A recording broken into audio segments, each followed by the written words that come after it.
Welcome to the Tech Blog Writer Podcast, your guide to future tech trends and innovation in a language you understand. Now, over to your host, Neil Hughes. Welcome back to the Tech Blog Writer Podcast, where every day I invite a different guest onto this show to learn about how they're changing the world for the better by using technology as a business enabler. Now, in a former life, I have had a little experience in the world of ticketing, conferences, exhibitions and concerts. So today's guest and what he's trying to achieve through technology really resonated with me. Paul Campbell is the founder of Tito, and that's a web application for conference organisers and other event organisers that enables them to sell tickets online. Tito has grown every year and in 2015 transitioned into a small sustainable business, selling tickets for hundreds of events worldwide and employing full-time staff members in offices in Dublin, Ireland. But I wanted to find out more about Paul's and Tito's story, so I invited him on the show today to find out more.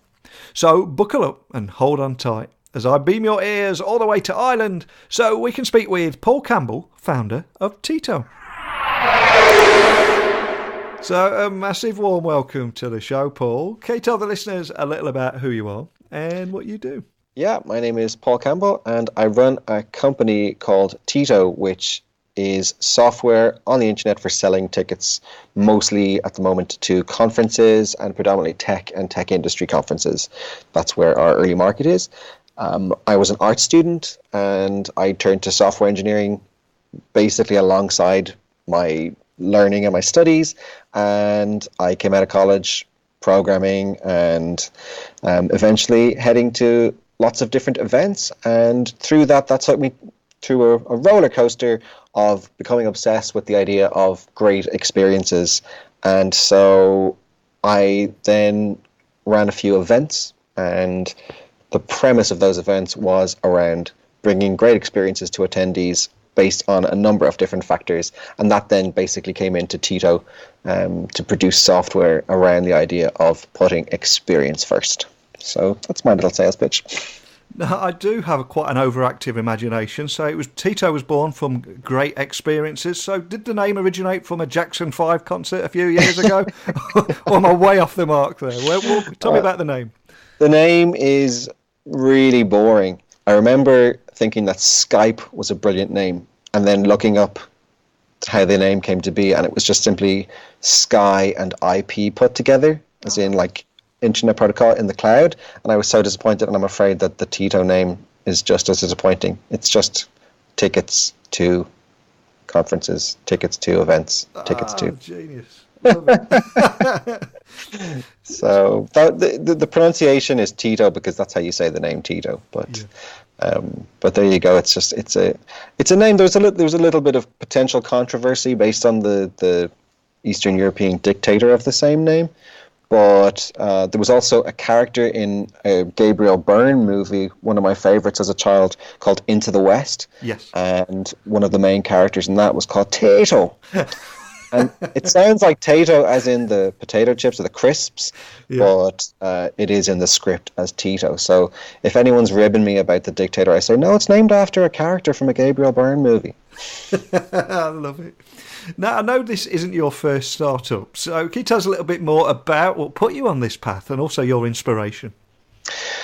Yes, so there's a couple of things there. So I came out of college and I sort of had taught myself how to program, and I got hired by a big bookstore in Dublin to build like heavy-duty e-commerce systems. So my first job out of college was rebuilding an e-commerce system that was going to be processing €500,000 of sales per year. So that was kind of a baptism of fire. Through that and through the Dublin networking scene, I decided that I wanted to set up a co-working space, and that became the first co-working space in Dublin. I used the money from the e-commerce gig to fly myself to California, and I met Chris Messina, who founded co-working, and he also invented hashtags, and I had a junior software developer's enlightenment in Silicon Valley. And I came back home and I set up a 4-person office in Dublin in a tiny little room, and I got with my friend Eamon Leonard and buddy Owen McCabe, and there was one other, but I don't know whatever became of him.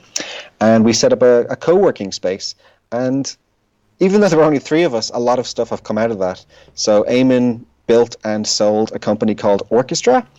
Owen and I went into business and then went our separate ways after we realized our personalities for working together weren't quite right, but he went on to set up Intercom. And then from all of that, we had met a lot of interesting people. And so Eamon and I started FunConf. I started Tito after deciding that the software that we were using for FunConf could be better, and I wanted to do better. And then in and amongst all of this, I had been traveling around the world, and I got into food and eating and fine dining, and I got myself a reservation at the French Laundry in California. I had no idea what the French Laundry was. I had no idea who the person who founded it and set it up, Thomas Keller, was, and I had no idea what a Michelin star was. So I ended up at this probably 16-course menu.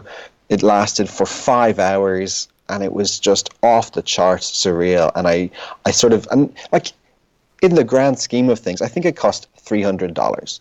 And yes, that's a whole lot to pay for a meal, but I just got to experience what high-end, the word that Thomas Keller uses, it's finesse. So I got to experience that at its source, at its truth, at a very young age. Like most of the room were probably twice our age at least. We were a bunch of young 20-somethings in the room, and everybody else was much, much older.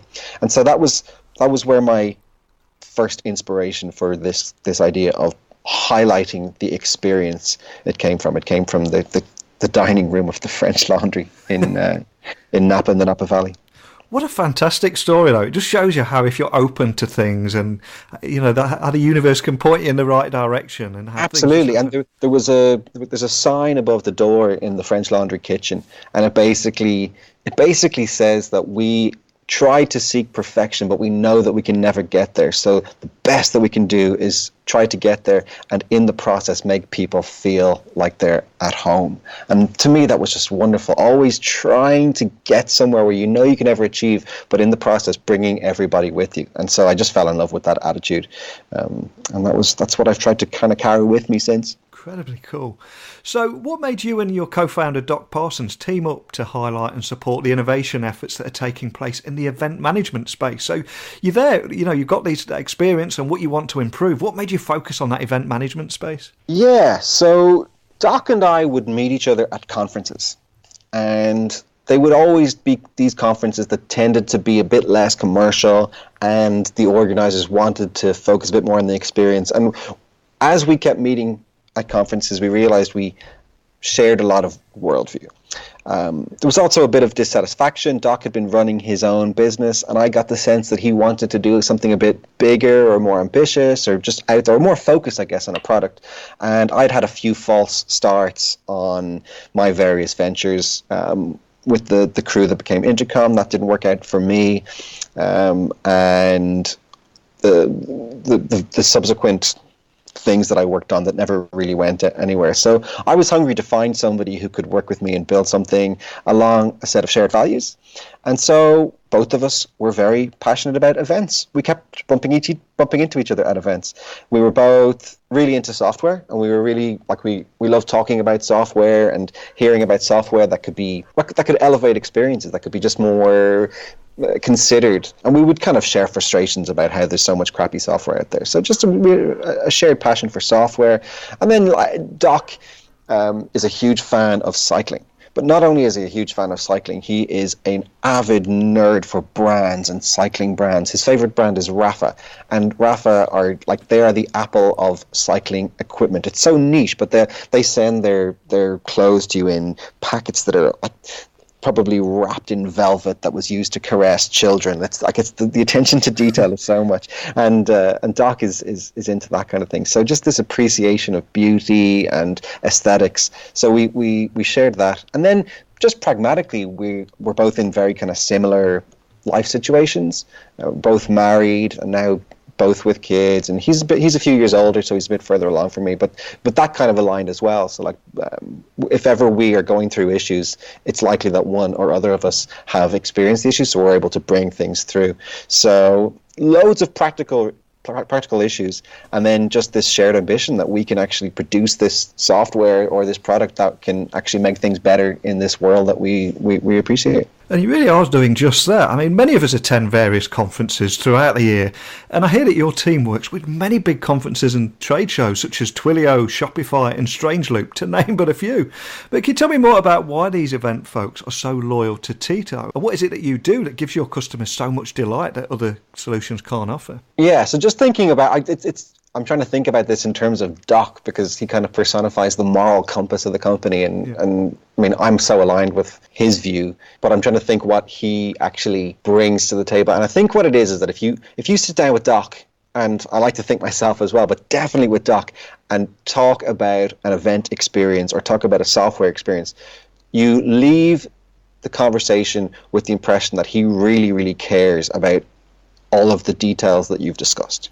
And that's the one thing I think that people appreciate about us probably the most, that if you write to us, you usually get a response within an hour, or if we're online, probably instantly.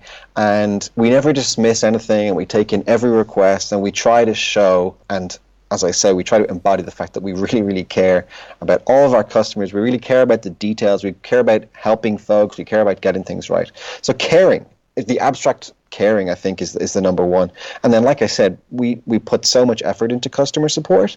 I think that's the main reason. There's other things that we try to do, like we're chasing this idea of having a delightful user interface, which, being such a small team as we have been, was always difficult to get to, because just like that search for perfection, our standards are so much higher than what we put out, and we are always trying to do better in that, and we're learning how to do better in that as our team is growing, and we're hoping to improve what we think is already a pretty good user experience. We're hoping to improve it incrementally over the next year or the next while, as we're building new things, and then just probably things like the shared values I talked about, for example. Yes, bringing delight, or the fact that we value experience so much.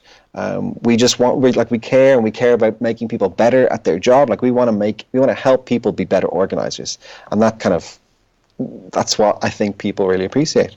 There's also, we talk about the things that we're not, and I think people appreciate that too. Like, we're not a big corporate company. Maybe we will be someday, but we really aren't there. We really, really aren't there at the moment. So we're not focused on hypergrowth. We're not putting the growth of our company ahead of all other factors. And so, and we don't have any outside pressure to do that. And so we can make decisions that are very much around our customers and around the attendees of our customers, without internal pressure in the company to grow too fast or to make decisions based on engagement or anything like that. So that's a few things that I had thought that might keep people around. Well, I mean, I'm still getting flashbacks from clunky event management software, and I've used quite a few of them. So I've got to ask, I mean, what is it about Tito's impact on event management, and what is it that makes your solution easy to use that isn't, so it's not clunky like those other solutions? And also, how does Tito's design solutions without having to mark up fees and use third-party tracking on the users? Can you tell me a bit more about that as well? There were a few things. So what you're saying about clunkiness really resonates with me. So that's why I started this in the first place. And sometimes, not very often anymore, I will sign up for an event that's not hosted on Tito. And the one thing that I feel is that when I'm buying tickets for something, I want to just get tickets. Everything else, other than securing the tickets, is not on my mind at the point that I go on to click register. And like, if you go on a event website and there's a nice big green buy tickets button, what I want to do in that point is click on buy tickets, and then I want to give you my credit card details, and then I want to press pay, and then I want to have tickets. Yeah. I don't want to fill in my name. I don't want to fill in my position. I don't want to give you any details. I want to buy tickets. I want to know that I'm going. If there's a bunch of other information that you feel would enhance my experience at your event, then let's talk about that afterwards. So the first thing that I did in the first version of Tito was a button that said buy tickets, and it just redirected you to PayPal, and then it came back to the website, and you had your tickets. And so that hasn't changed it's been 6 years, if you can believe, since that first version. But that was the one thing that I did that I think that people really appreciate. And the what we call it is taking the stress out of purchasing tickets. And that was the idea. Occasionally we get customers saying, hey, can we ask our attendees all this information before we buy tickets? And we just say, no, we don't. We try not to do that.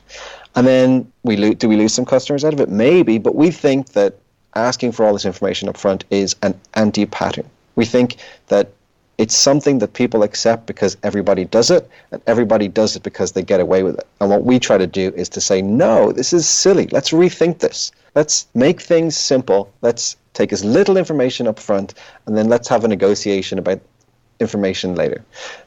The side effect there is that if you gather information later, or if you give people a button, like one of our buttons says, I don't know this information later, which happened to me several times. If I'm buying a ticket to a conference, I don't want to go alone, I want to bring a colleague, but I don't know who I want to bring, so I don't have all this information up front. So I love having a button that says, I don't know yet. So little things like that.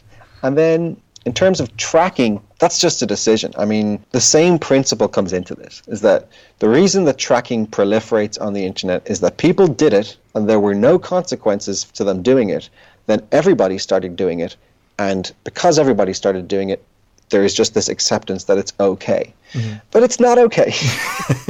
Like if you walk into a brick and mortar store and somebody walks up to you and starts asking you, like, what's the size of your house, or where do you live, where are you coming from, where is your nationality, and then they start like chasing you with a laser to analyze all of your activities, you would not be okay with that. And that's the position we're at with tracking at the moment. So Tito pages have just never had, by default, we've never put any tracking on them. I mean, we use Google Analytics on our marketing site, but we hardly ever look at it, and part of me is tempted just to remove that too.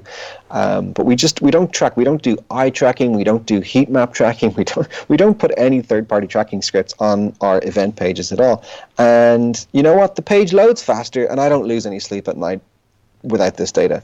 So I think that we as a collective internet culture need to have a serious conversation about the kinds of ways that companies are able to track us. And like I say, just because everybody does it doesn't mean that it's right. And should companies be able to take data off people to improve their experience? Absolutely.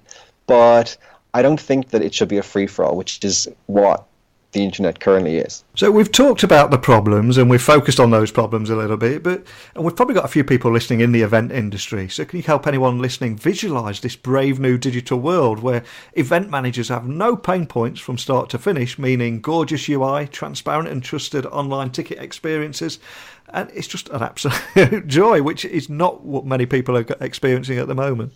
Yeah, so Tito is not there. It's definitely not there yet. Yeah. And there's two sides to our ambition. And one side is completing the story of the perfect attendee experience within the bounds of what's reasonable today.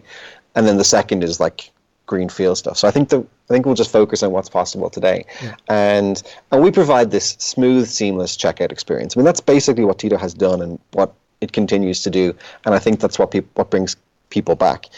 But we're missing a few bits. We're missing the piece that says, I'm interested in this event, and then the follow-up that is a bit more seamless than what we have today. I would describe our current system for gathering interest and then sending messages and then sending an invitation and then getting the ticket. We probably need to join that all together. But the idea is that you take in the register interest at the very start, and we do have the ability to do that, but we want to make it so much better.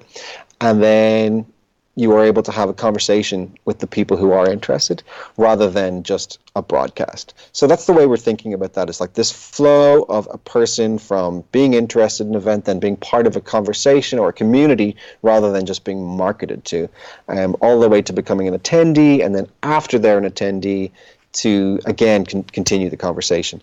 So those are the kind of things we're thinking about it. In terms of the UI is one of those things that is like very much halfway between form and halfway between function, and so it's not all about design. And so what we're thinking about at the moment is just trying to make sure that every interaction with Tito just feels in some way delightful. And there are so many little ways to do that. in our current loading screen, for example, we have a little mascot of our Tito machine that does a little animation as you step through the process, and it tells you where you're at. And we just want to keep going with all those little delightful quirks. The problem with adding delightful quirks is that you have to have a really solid base, and so that's why we're focusing on our infrastructure and putting basically all of our effort into infrastructure at the moment. So that's basically what we want to do, is like get this really, really solid infrastructure level and then build this delightful UI that sort of connects the attendee with the organizer in a really, really human way from start to finish. I don't know if that's too abstract or not. No, not at all. So if we were to zoom out, I mean, how do you think that event planners and management will transform and actually get streamlined, secure, consumer-centric and efficient all in the next 10 years? How do you see that panning out?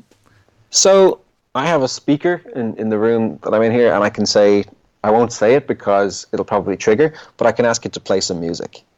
But if I say, hey Siri, if I say...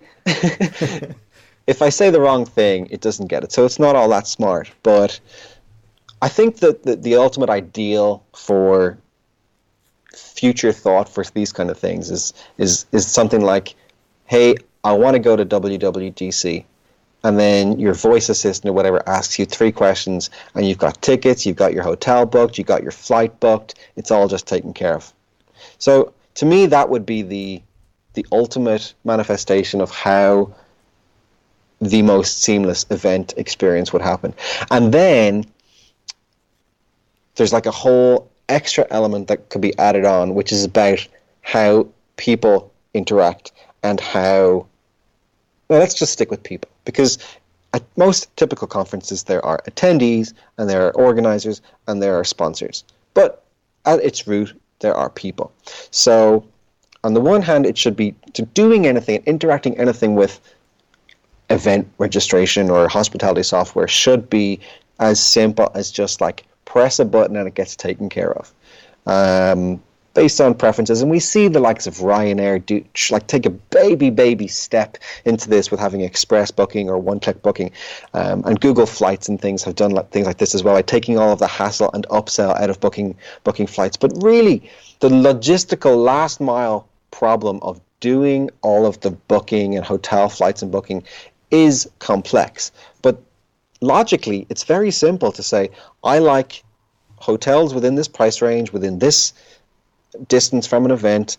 I know the tickets have a price or whatever. The actual logic of doing one-click ordering for an entire trip that's going to a conference isn't all that crazy. And yes, there's a whole host of complexity in getting it all to work and getting it all to work properly. But I dream of a day where you can just say, book me tickets to a conference and everything gets taken care of. And then the second piece is the relationships between those people, the sponsors, the people who represent the sponsors, the organizers, the people who represent the organizers, and the attendees.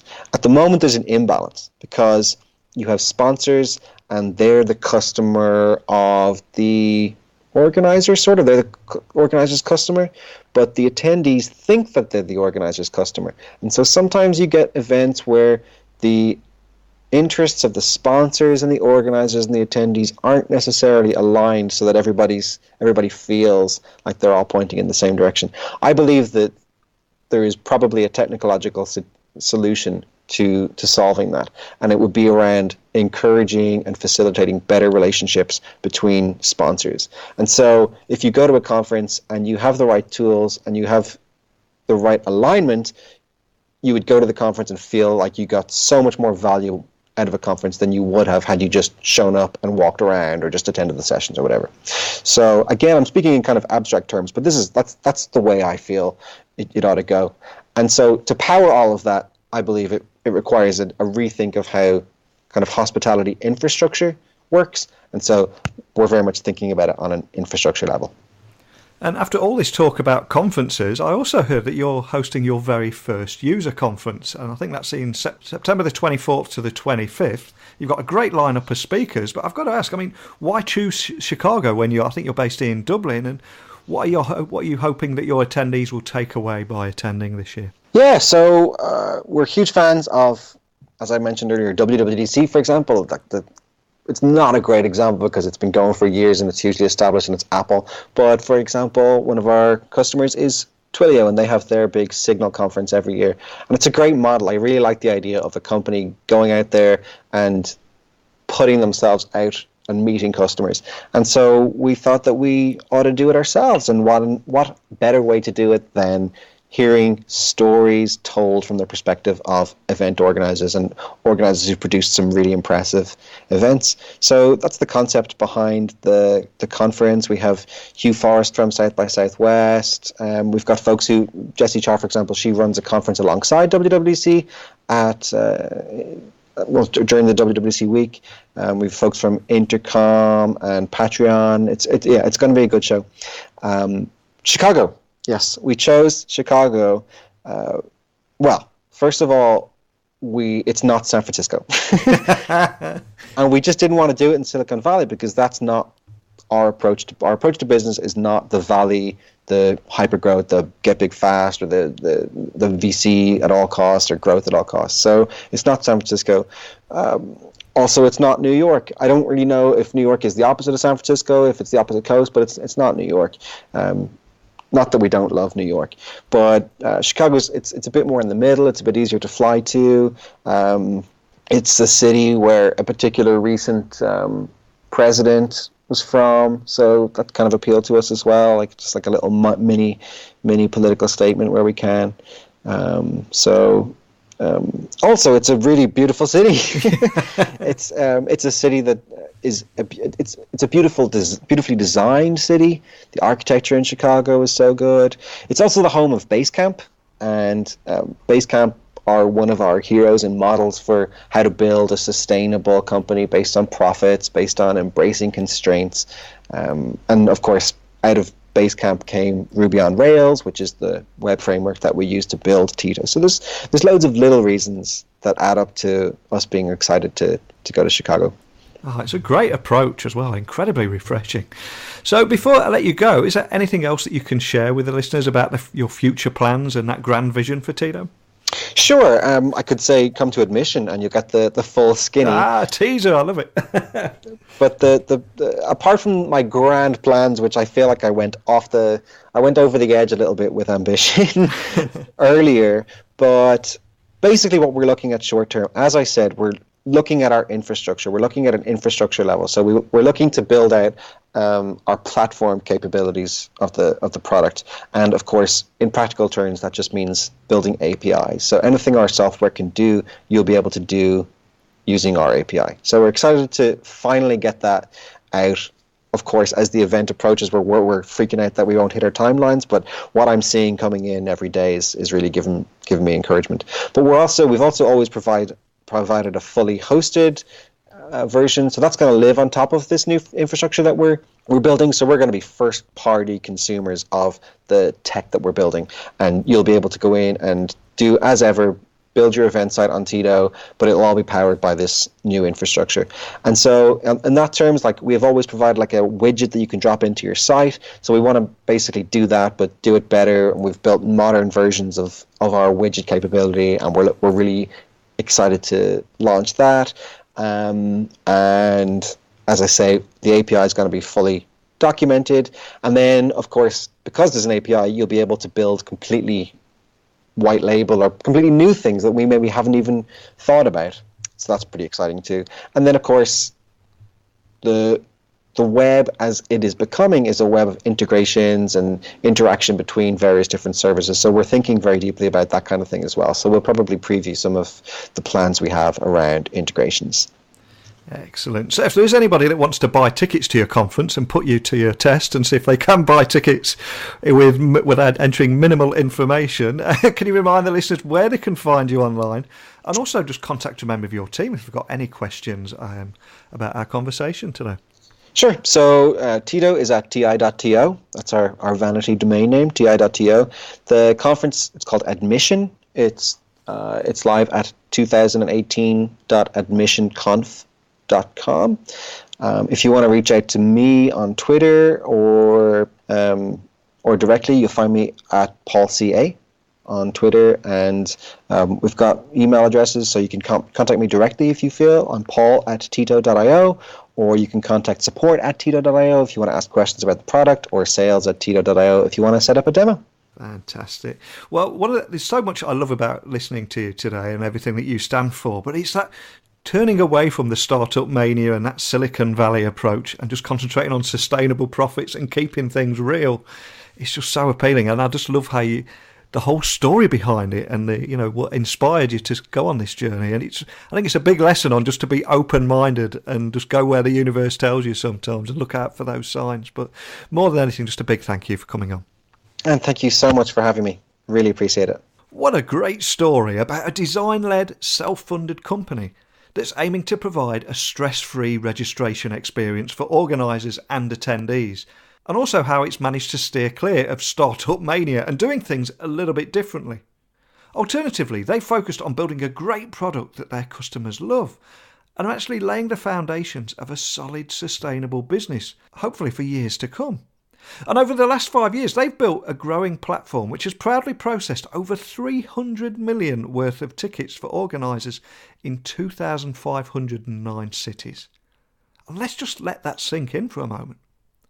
What a phenomenal achievement. And I also love how their customers span all walks of life, from community groups to tech giants to cake festivals. Now, as someone that has seen many examples of how not to do an event registration, I love how Paul believed registration could be better, and he's actually done something about it with Tito. But even more than any of that, I just love how they've resisted the urge to call themselves ninjas, rock stars or fantastic beasts.